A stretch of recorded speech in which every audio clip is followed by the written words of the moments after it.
आज के वीडियो में पढ़ना है motion of connected bodies in horizontal surface, यानी motion of connected bodies part 2 के बारे में पढ़ना है। तो पार्ट 2 में हमें पढ़ना है तो जैसे हॉरिजेंटल सरफेस पे कोई ऑब्जेक्ट रखा हुआ है जिसका मास मान लेते हैं m है, यानी m1।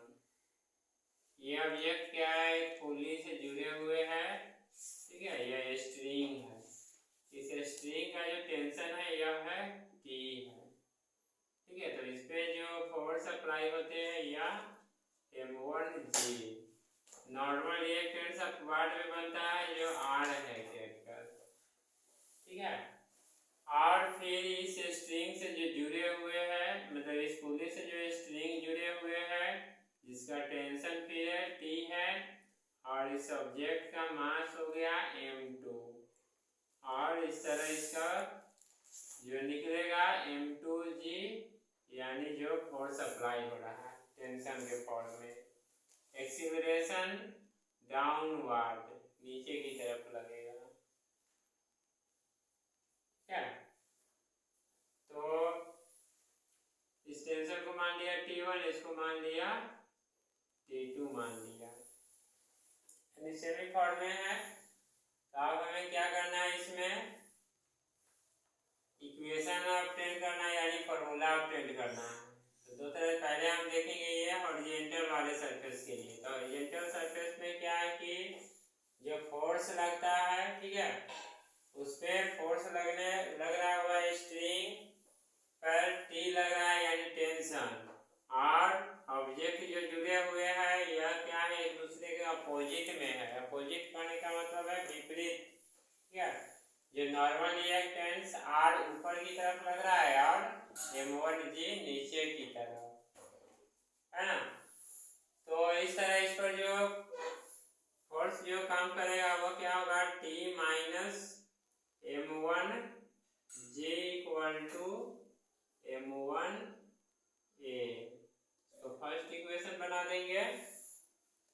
इसी प्रकार अब इसमें देखेंगे, इस पुली से जो जुड़े हुए हैं, तो इसमें क्या है कि M2G है ना, यानी जो ऑब्जेक्ट है उसका मास क्या है M2, या पुली से जो जुड़े हुए हैं तो इस पे जो फोर्स अप्लाई होता है क्या है M2G है, और टेंशन इस पे T, दोनों में सेम ही है, यानी इसमें अपवार्ड ऊपर की तरफ और एक्सीलरेशन नीचे की तरफ काम कर रहा है, ठीक है। तो इस कंडीशन में जो हमें इक्वेशन होगा वह हो जाएगा M2G, यानी M2G का जो वैल्यू है ना वह टेंशन 3 से क्या है, ज्यादा है। ये M2G है इस ऑब्जेक्ट का, टेंशन T से क्या है कि ज्यादा है। तो M2G minus T equal to M2A, ठीक है। इसलिए हो गया, ये सब ध्यान में रखना है। और इसमें क्या था, T का वैल्यू जो है M1G से ज्यादा है, इसलिए T माइनस M1G हो गया है इसमें। आप क्या करते हैं, इस इक्वेशन को सॉल्व करते हैं। तो इक्वेशन 1 और 2 को डिवाइड करके देखते हैं। क्या करके देखेंगे, डिवाइड करके। तो लिख देंगे dividing equation first and second.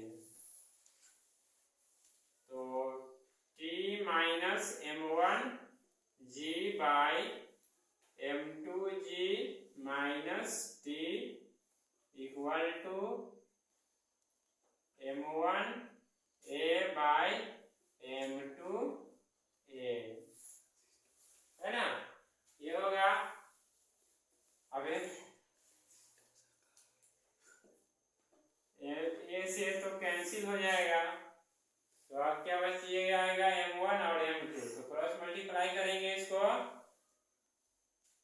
तो M2 into T minus M1G equal to M1 into M2G minus T, M2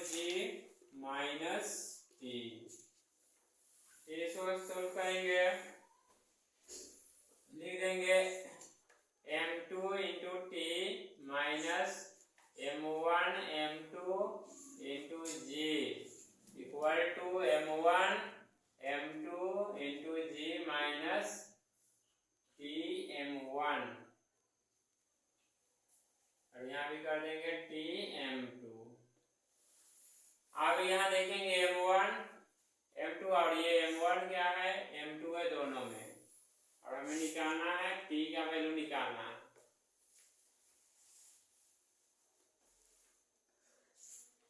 तो t M2 और ये माइनस में इधर आएगा प्लस हो जाएगा t M1 equal to M1 M2 into G plus ये माइनस में इधर तो फिर इधर आएगा तो M1 M2 इंटू जी हो गया।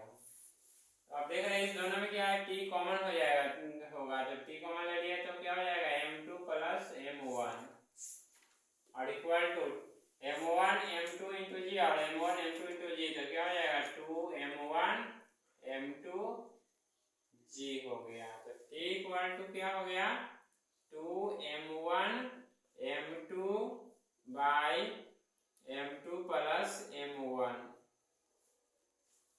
इंटू जी। तो ये हमारा टेंशन निकल गया इस कंडीशन में, क्लियर। अब इसमें फिर हमें एक्सीलरेशन निकालना है। एक्सीलरेशन कैसे निकालेंगे, तो एक्सीलरेशन निकालने के लिए क्या करेंगे, दोनों इक्वेशन को ऐड करते हैं। क्या करेंगे, ऐड करके देखेंगे, ठीक है। तो ऐड करेंगे तो लगभग निकल जाएगा, तो मिला लेते हैं।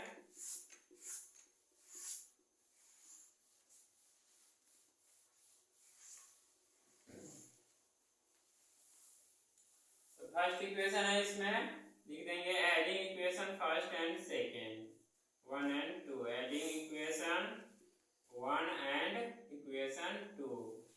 तो यहाँ पर है t माइनस M1 जी, लेफ्ट वाले को लेफ्ट की तरफ ऐड करेंगे, और फिर है M2 G minus t equal to M1a plus M2a हो गया। t से t कैंसिल हो जाएगा प्लस माइनस, अब बचेगा यहाँ पर क्या, सिर्फ इसमें कॉमन लेने के लिए g है, तो g कॉमन ले लेंगे तो हो जाएगा M2 माइनस M1 और इक्वल टू इसमें a कॉमन ले लेंगे तो M1 प्लस M2। हमें एक्सीलरेशन निकालना है, तो a इक्वल टू क्या हो जाएगा M2 minus M1 by M2 plus M1 और इंटू जी निकल गया। यह क्या निकल गया, कॉमन एक्सीलरेशन निकल गया, है ना। तो इसमें एक दो नोट है, पॉइंट है, याद रखना है। t का मान कभी भी M2g के मान से बड़ा नहीं हो सकता, ग्रेटर नहीं हो सकता। अगर मतलब इक्वल नहीं हो सकता, इक्वल होगा तो वो क्या होगा, बैलेंस में आ जाएंगे, इक्विलिब्रियम्स में, ठीक है, यानी हमेशा कम ही होगा, ठीक है। तो ये हमें हॉरिजॉन्टल सरफेस के लिए पढ़ना था। जब हॉरिजॉन्टल की कंडीशन में हो गए तो इस तरह से हम लोग न्यूमेरिकल को सोल्व कर सकते हैं, यानी न्यूमेरिकल जो दिया रहेगा तो हम लोग सोल्व कर सकते हैं।